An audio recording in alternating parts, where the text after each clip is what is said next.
What's up guys, Chef Dale Talde here, and I'm cooking alongside Albertsons, Safeway, and my local Acme to bring you my favorite October dishes.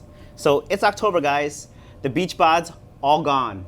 We need to get our braise on, embrace our inner carb, go down these produce aisles, look at these beautiful things that they're giving us, pumpkins, squash, apples, grapes. We need to be ready to be putting things in slow cookers and letting them cook for a very long time and get these warm, hearty dishes on. So, my favorite thing to start off when it's nice and kind of brisk and fall outside is a hearty soup. We are doing a roasted pumpkin soup with gala apples and pepitas. So the first part of this dish, guys, is to roast the pumpkin. And my suggestion to you, my easiest hack is when you go to your local Albertsons, Safeways, or Acme, find the cut pumpkin. They conveniently will dice these pumpkins for you. It's the easiest way instead of having to cut through and find the right amount of pumpkin that you need. This way, it saves the calluses on the fingers, and it gets you wanting to cook this dish because it's going to be simple, fast, and easy. We're going to season it with a little bit of olive oil, salt, and pepper. We're gonna put a little bit of water as well. This is going to help steam this and get it tender all the way through very quickly. But you want to roast this to draw out the natural sugars in the pumpkin. So we're gonna cover this with some foil and pop this into a 350-degree oven for about 30 to 40 minutes, just until it's tender. And then you'll take off the top and then let it get a little color on top.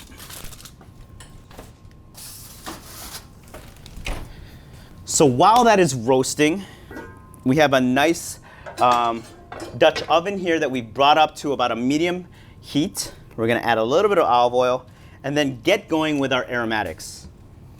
So here we have a diced white onion, some celery,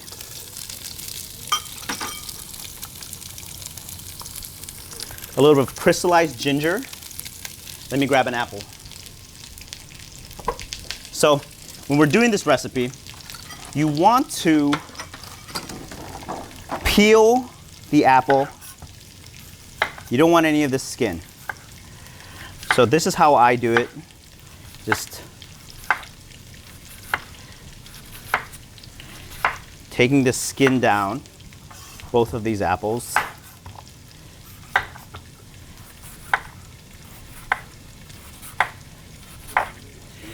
Not super important that you're getting like the finest dice on it. It's a soup, so it's gonna get all pureed down.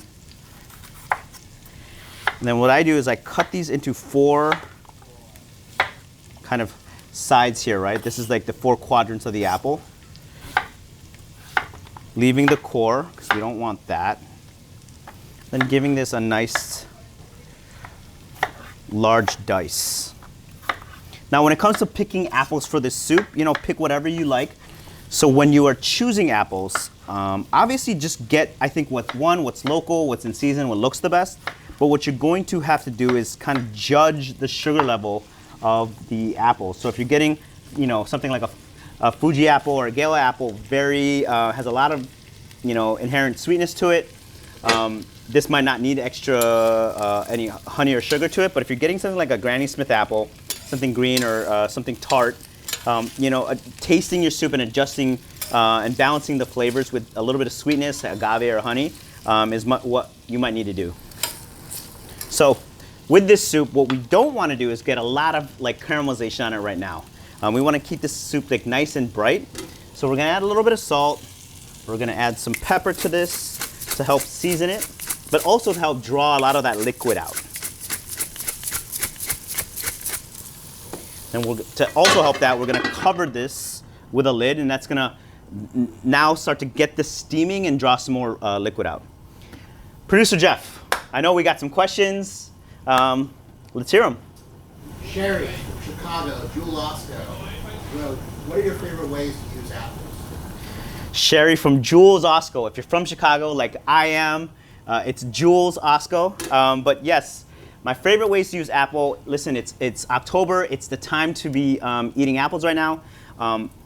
I love them in salads. I think, you know, it's a common way to use them, but make them the main event, right? You don't need other leaves and other vegetables.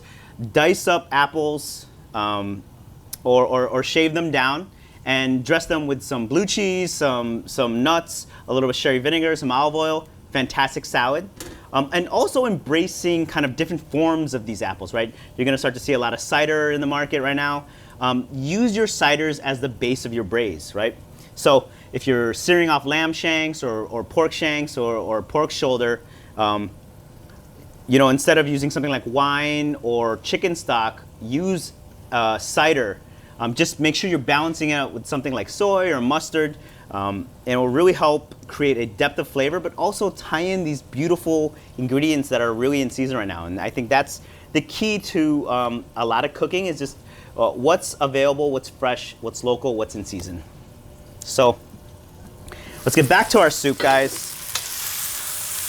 The crystallized ginger is gonna help bring a lot of like, one, a little sweetness, but also kind of like that spice that you get from ginger that has, it's not spicy, I think it's just more spiced. So I love adding that to this soup. I think butternut squash, apples, and ginger are a beautiful, beautiful match. So, you know, we have our squash roasting, we have our soup building and developing all this flavor.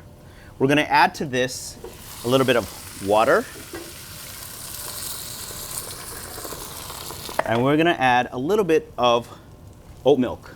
You know, I'm lactose intolerant, so, you know, generally I'm not eating a lot of dairy, but I love this soup as a creamy soup. So I'm gonna add a little bit of oat milk into this. I think it adds a nice creaminess and more of like a toasted, like that toasted oat flavor that we all like. So this is gonna be the liquid that helps us get this soup puree down. So our pumpkin is roasted. I've taken the foil off just to make sure it gets a little bit of brown caramelization on the top. And I think it is ready to go into the pot. So all the kids into the pool now. The squash is nice and tender, as you can see. We're gonna cook this for maybe, you know, 4 or 5 more minutes. And then we're gonna puree this down with a hand blender. Just to get all that goodness inside. Let's get the lid back onto this. So at this point, we're gonna take our heat to high. We're gonna add in some thyme. Then we're just gonna let this soup cook, marry together. Let all these flavors really infuse. Checking seasoning right now for the soup, really not important because it's a soup, we're gonna blend it. We can adjust the salt, the pepper later on.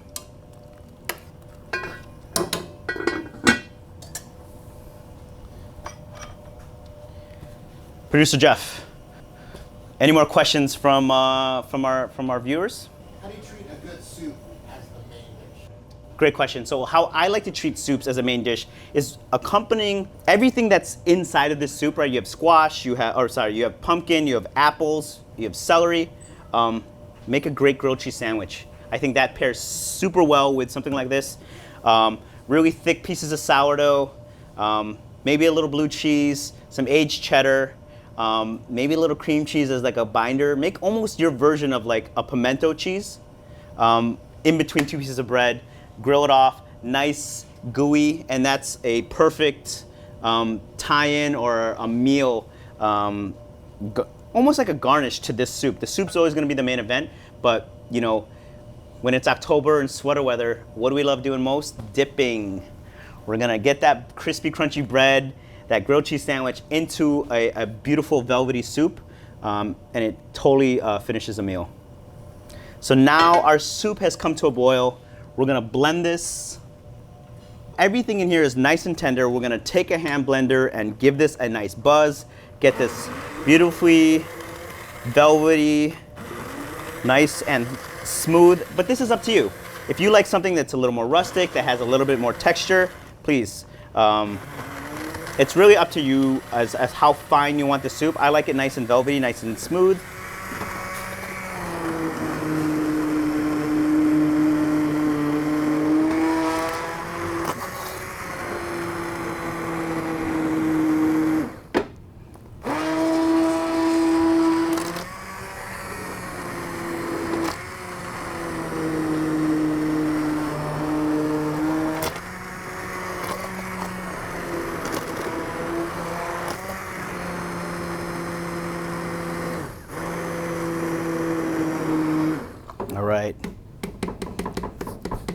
we've got this soup all blended down. We're gonna taste this for some seasoning.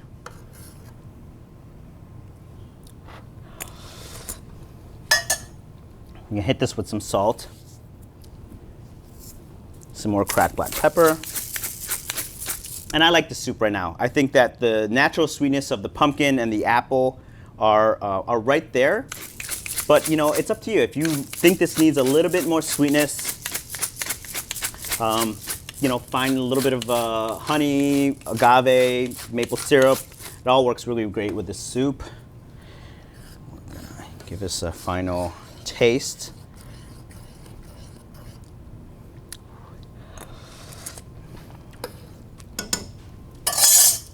It's fantastic. Let me grab my bowl and my ladle. This is how we finish the soup. To the bowl. We're gonna hit it with some more of those pepitas, which are just pumpkin seeds, some chives, and a small dice, just to remind everybody that there is some crystallized ginger in there. I have some crystallized ginger.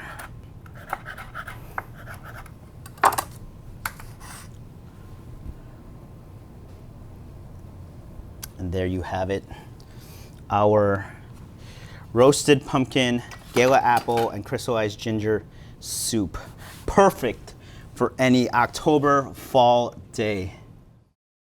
Guys, on to the next. We are tackling Brussels sprouts. Not just any Brussels sprouts, guys. Brussels sprouts with bacon and a red-eye vinaigrette. So, starts with everyone's favorite ingredient, right? A little beautifully smoky, streaky bacon. Getting this in the pan. This is the base of our vinaigrette, but we're also gonna cook our Brussels sprouts in the bacon fat. How is that bad, right? It's gonna be delicious. But for those who don't love Brussels sprouts, this is a fantastic dish to do with things like crown broccoli, cauliflower. I can see you doing this with broccoli rabe. If you have it, you know, I can see this with mustard greens, collard greens, also braising in this. Fantastic. So we're gonna brown and render off our bacon here. How I do that is just stick into a medium pan, make sure to move this bacon along. Just want to grab all that beautiful bacon fat and get this rendered. And then we're going to take this bacon out, set it to the side, and get our Brussels sprouts into this. So while our bacon is rendering down here, Jeff, we got questions. Yeah, so a lot of questions came in around football season. What's your go-to dish when you have people come around football season? Listen, for me, football season means a crock pot and putting things into there that you can dip with a chip. So I love things like a chili that you kind of mounted with some Velveeta or some melty gooey cheese. I love cold dips that can be done the day before, because for me, I want to enjoy the game. I'd rather enjoy the game, and no disrespect to my guests that are at my house watching a game, but I'd rather watch the game and enjoy food than have to cook for you guys. But, you know, for me, it's about that. It's about these beautiful dips. It's about making these great sandwiches that hold, right? It's a 3-hour game. I don't want something that I have to cook and then as it sits, it's not great. But I love, you know, make your own sandwich bars, putting a crock pot of meatballs on and guys making their own kind of meatball hoagies. You know, I stay away typically from all the fried stuff. I mean, I know that's like a big thing when you're at a restaurant or at your sports bar, but I stay away from that at home because it doesn't hold very well. I want things that after 3 hours, because inevitably, you go hard when you go to someone's house or you go hard before the game starts. You watch the game, by halftime you're hungry again, and then at the end of the game, you need something sweet. So I always remember the sweets part of it, right? So always have some ice cream bars or something that you can give your guests after they've had like 2 rounds of something salty and savory. But that's my typical go-to football game fare.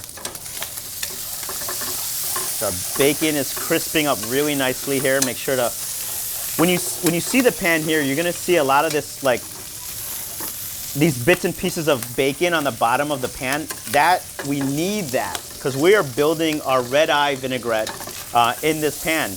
And red eye is, you know, if you've had country steak before or you've had ham steaks before, it is basically a sauce made with coffee, right? But you need something to fortify the sauce with. So these bits and pieces of bacon that are getting nice and kind of brown and crusty on the bottom here, this is gonna add to your coffee sauce.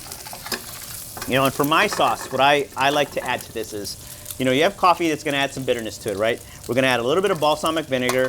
That's gonna add some nice tartness to it and acidity. We're gonna add a little bit of soy sauce and some mustard, which is gonna help bind this and make this nice and kind of a thick coated sauce. So now that we have our bacon nice and crispy, and like I don't need my bacon to be all nice and all crispy and crunchy. I like some bacon that has like a little bit of chew to it. So that's why we're gonna pull this bacon out now. And into this pan, we're gonna take our halved washed Brussels sprouts. And you wanna cook these nice and soft, right? That they're kind of, they'll be tender in the middle, but nice and crunchy on the outside. So into this bacon fat, we're gonna add a little bit of salt, not too much because the bacon has a nice salinity to it. Some more cracked black pepper.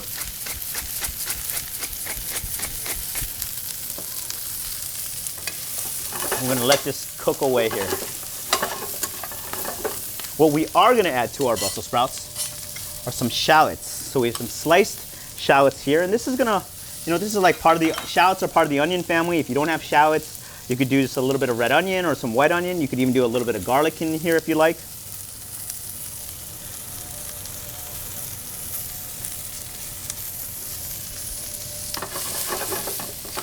We're gonna turn this heat down just a little bit.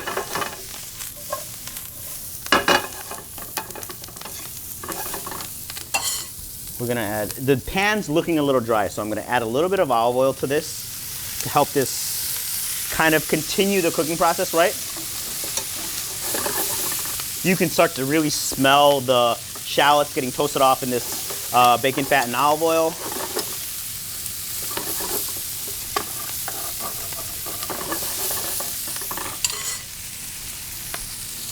And while we let these Brussels sprouts get nice and crusty and cooked, Jeff, what do we have? I have a good question from Natalie, who's shopped outside. Got it. What is Dale Talde's comfort? Oh, Natalie, you are speaking my language. Comfort food is what this body is built on. It is a 95% comfort food body, and you know, for me, comfort food starts with rice. I grew up in a Filipino household, so a lot of our meals were based around rice. Like, I know there's a funny comedian out right now, Joe Coy. He does a bit where, you know, for us, breakfast, lunch, and dinner is rice, and that was what it was like in my household. So, for breakfast, you might get me for like some, especially if I've had a little bit, you know, had some fun the night before, maybe had a couple adult beverages. Rice, bacon, and an over easy egg on top. That's like my language. But also, you know, I love pizza. I mean, I feel like I'm basically an 8-year-old in a 43-year-old body. Because pizza, pasta, I get down with all that. That's like my go-tos.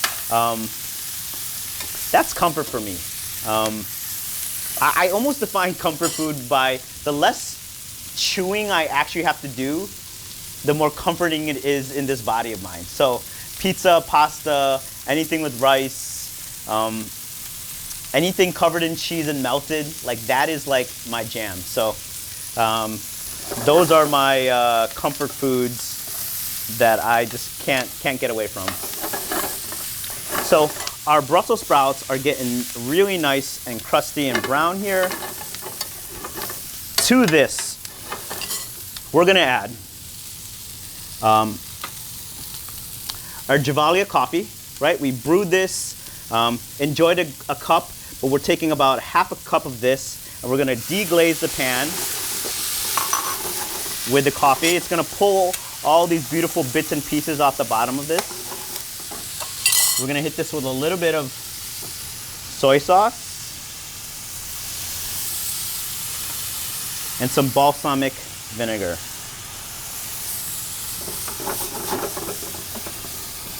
And this is gonna glaze these Brussels up really nicely.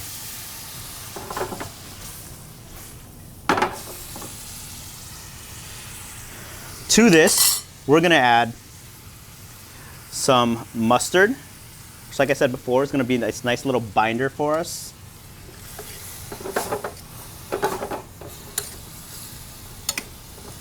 So you're really getting a lot of flavors here. You're touching everything, right? Sweet, sour, bitter, salty. You know, with the soy sauce, you're getting that umami that we all, like, you know, we're all hearing it out right now, right? Umami this, umami that. Like soy sauce, that's why I love adding soy to dishes like this, because it really gives you that roundness, that flavor of savory in a really kind of approachable manner. So we have our Brussels getting nice and reduced. You want to reduce this down by maybe, you know, almost by half. It's going to help tenderize your Brussels sprouts, and it's also going to really intensify that sauce. I love, for texture, we're going to kill the heat.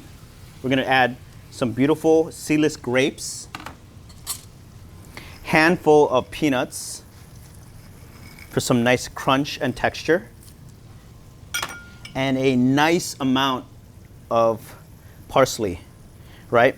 So, you know, we've had this beautiful green vegetable, we've cooked it down, we've roasted it down. You want to brighten it back up, add a little parsley or some, you know, if you have parsley, scallions, even some cilantro will help bring this back up. And then this is ready to go. It's a side or like this beautiful warm salad. Let's give this a taste.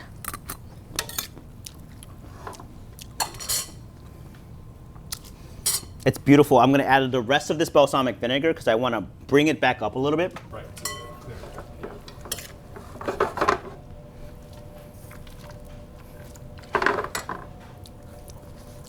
So Brussels sprouts are done. We're going to go to the plate.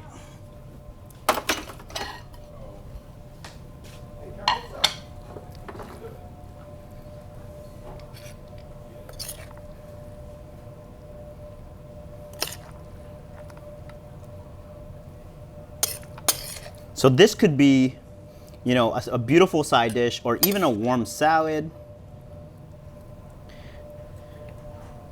Top it off with more of that beautiful bacon. I can see grating some cheese on this, maybe tossing this with some pasta. And there you have it, our roasted Brussels sprouts with grapes, bacon, toasted peanuts, and our red-eye gravy brought to you by our beautiful Gevalia coffee. Enjoy, guys. All right, guys, so for the piece de resistance, we have shrimp in coconut milk with some crispy tortilla chips. Let's get started. Like any good shrimp dish, it starts with smoky bacon. You know, like I said before, I called it out. The beach bods are done. Those cucumber salads out the window. We're starting most of our dishes in October with some bacon. So we have a little bit of bacon here just to give us a little bit of a backbone, right? Make this main entree a little bit more hearty. So we want to get this going, and while this is cooking, we're going to add some of our aromatics. Simple, couple slices of garlic, some sliced white onion. So this is a really quick dish. Anytime you're talking shellfish, seafood, shrimp, you know, the key to a lot of these dishes is to not overcook them. So they tend to go pretty quickly. Once you build a nice base, right, of onions and garlic and this bacon, you're gonna add whatever seafood kind of at the end so it doesn't overcook. And at this stage, what I like to do, you know, I've gotten a little bit of color on the onions. I'm gonna add our potatoes because this makes this almost like this quasi-rustic, almost chowderish dish, right? Except we're not using any dairy, we're using coconut milk. So I like to get the potatoes in here to give them a head start cooking, because really the potatoes are going to take the longest to cook. So we're going to get them into the pan. Hit this with a little bit of salt.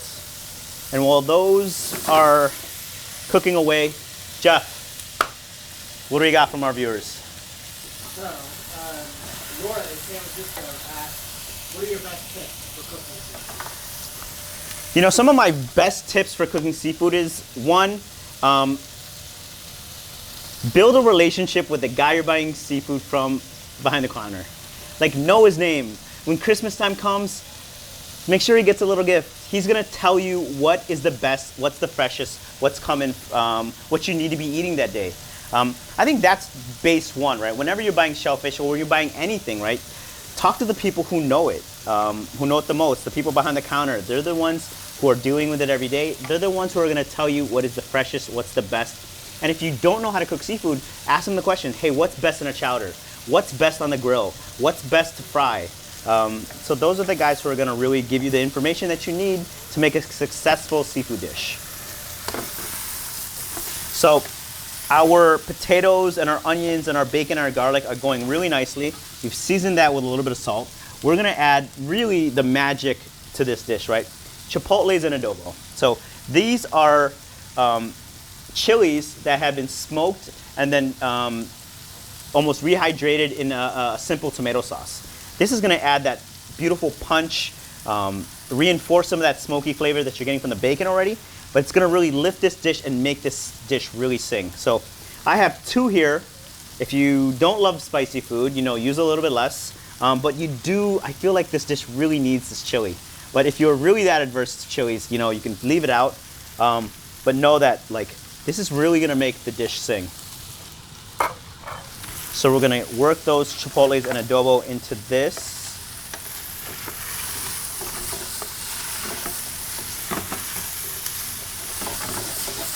And to give this a little bit more acidity and some nice brightness as well, we're gonna add our Hunt's Petite diced tomato.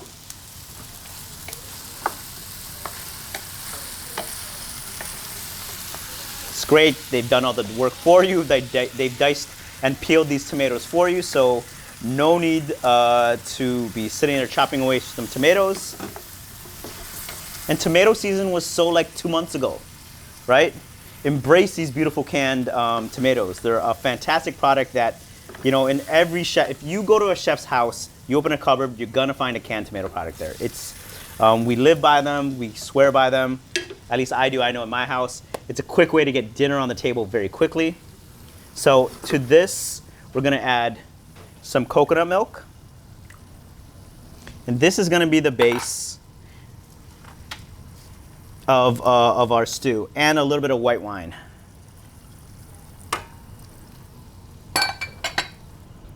So this is gonna stew away. You're gonna cook the alcohol out of the wine, and we're gonna get those potatoes nice and soft. Now's a good time to be checking some seasoning, so if you feel like it needs a little bit more salt, a little bit less salt, now's the time to go in with it. So Jeff, anything else from our, any more questions that we might have? Yeah, a question from Olivia, who shops at Acme in New Jersey. Let's go, Acme. She asked, how do you prevent overcooked shrimp? So for me, I was always taught this. When you're cooking shrimp, when it curls up, right? Here's our raw shrimp. When it curls up into a G, it's overcooked. And when it's at C, it's cooked. So that for me is, you know, an easy way from the eye test to see if shrimp is overcooked or undercooked. And in a dish like one that we have here, we're using 21, 25 shrimp, which means there's 21 to 25 pieces of a shrimp in 1 pound. So, you know, it's a nice medium-sized shrimp. Literally 2 minutes in this sauce, the shrimp are done. If you leave the sauce in a pan, they will continue to cook. So even if you're feeling like, oh, are the shrimp, done or not. But also, what's great about shrimp, it's not like a fillet of fish where, you want to preserve this beautiful piece of fish that you roasted. Open one up and taste it. Like taste the shrimp. You need to be tasting your food anyway. But with shrimp, it's great. It's like, hey, it's one less shrimp. That's for you, right? That's the tax. You've just taxed all the people you're cooking for by tasting the shrimp. That one's for you. So you need to be tasting your food already. But with this dish specifically, you can always just kind of taste a piece of shrimp. And when it's done, right? Pull it out. It's ready to go. With other seafoods like fish and clams, mussels, when you're talking about anything bivalve, right? So anything with the 2 hard shells on it, clams, mussels, oysters, when they pop, they're close to being ready. And then when, putting a lid on them and then cooking them for about 1.5 minutes more, that's when the shellfish, and with shellfish especially, or bivalves, overcooking them is like that. There's a fine line of overcooked and undercooked. With shrimp, I feel like it's more like, hey, you know what? If some are a little over and some are a little under, it's fine. But when clams and mussels, they get rubbery really quickly. But also, what's great about those is that you get to taste, and you could pop one open and see if it's done to your liking. And with fish, I always tell people, when you're sautéing a fish or you're roasting a fish, and you're seeing it kind of cook in a pan, visually you'll start to see some cues. The fish will shrink a little bit, right? And I would much rather have a dish or a piece of fish that's undercooked and overcooked. So there shouldn't be any harm in hey, you feel like your fish is close to being done, take it off. If it's not, if it still needs a little bit, hey, keep the oven on, keep the pan going, get it in that pan, or pop it in the oven for a minute or two until it's just done. That to me are the real keys to cooking seafood and not overcooking seafood. So you see this beautiful bubble, this beautiful coconut milk, tomato, potato mixture bubbling away here. We are almost ready for our shrimp. So, we're using shrimp. I think this dish works great with, if you could find mussels, if you could find clams. I even love this with all 3 of those proteins together. This is a dish this is a base, right? This coconut, tomato, and chipotle and adobo base. It's fantastic for mixed seafood, right? Just be careful what you're putting inside this, right? So things like swordfish are fantastic if you're talking about fish. Mungfish, more firmer fish. The flakier fish, flounder, those things will kind of get lost in this mix. But feel free, mussels are great in this. I think clams are fantastic, shrimp obviously. And this will be ready when the potatoes are nice and tender. So let me grab one now.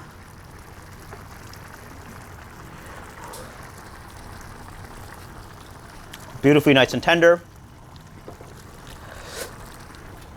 Before I add the shrimp into this, I'm going to give this a nice season with some salt and some pepper. Because when you add to this pan, right? I've tasted this pan. The pan is nice and beautifully seasoned. The seasoning will get into the shrimp and then make this entire dish kind of a little less seasoned. So we're looking for the entire thing to be beautifully seasoned.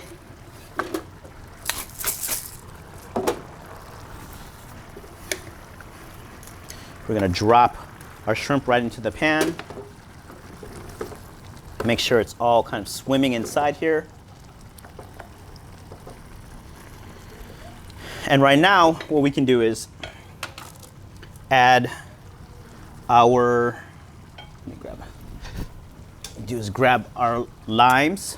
And this is my trick for juicing a lime, right? I have tongs here into the citrus, then give it a nice turn and really gets all that beautiful lime juice out of that lime.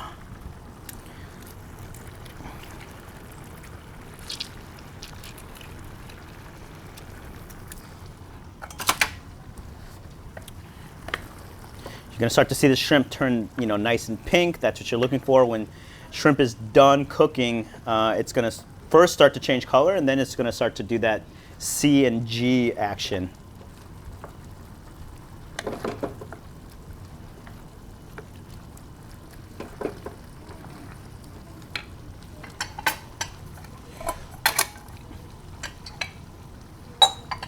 clean up just a little bit. And to finish this, while our shrimp are cooking, we're going to take a little bit of chopped cilantro to here, and some cut scallions. You're going to get a beautiful color and add this really nice herbaceousness that, you know, a dish like this is kind of crying for.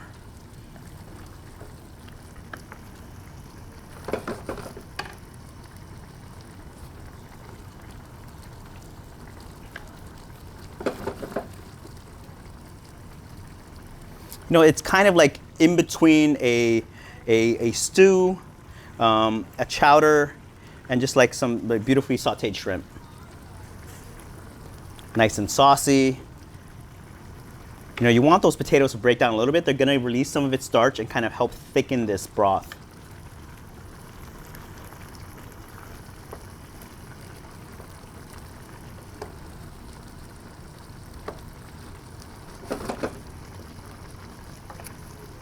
And we're getting there with these shrimp. Some more questions for you. Sure, Jeff. This shop's at Safeway in Northern California asked, how do you cook for a family Of big eaters? Picky eaters. You know, that's a great question. I have a family of picky eaters because I have a 4 and an 8-month-old kid. So, you know, I think when we're cooking, we have to understand that, like, if you don't want to have to cook 2 different dishes, making adjustments to the main dish, that might not be your preference, but the preferences of the, you know, the kids or the people who don't want to eat, like, say, I don't love cilantro, but you love cilantro.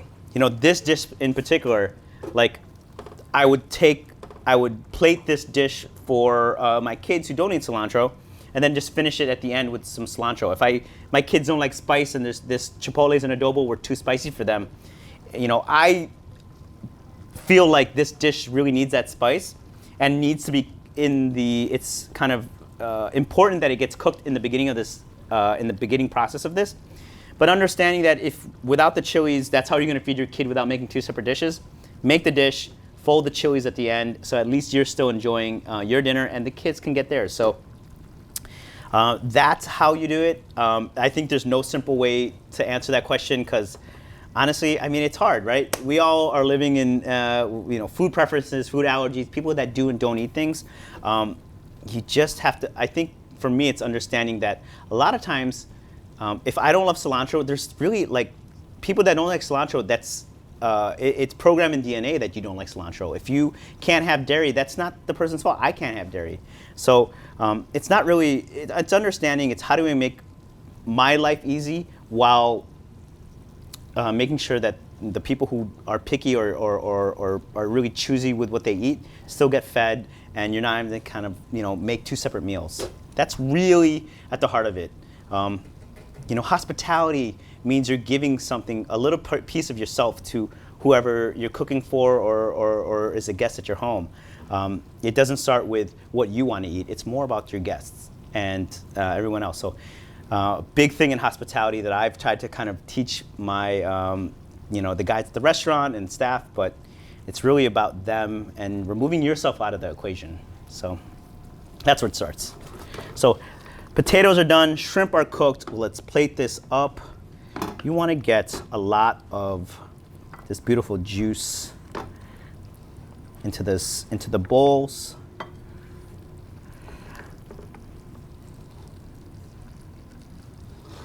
What I like to finish this with is some crispy, crunchy tortilla chips. These scoopers are great. It helps you, like, it's your spoon to kind of grab the broth.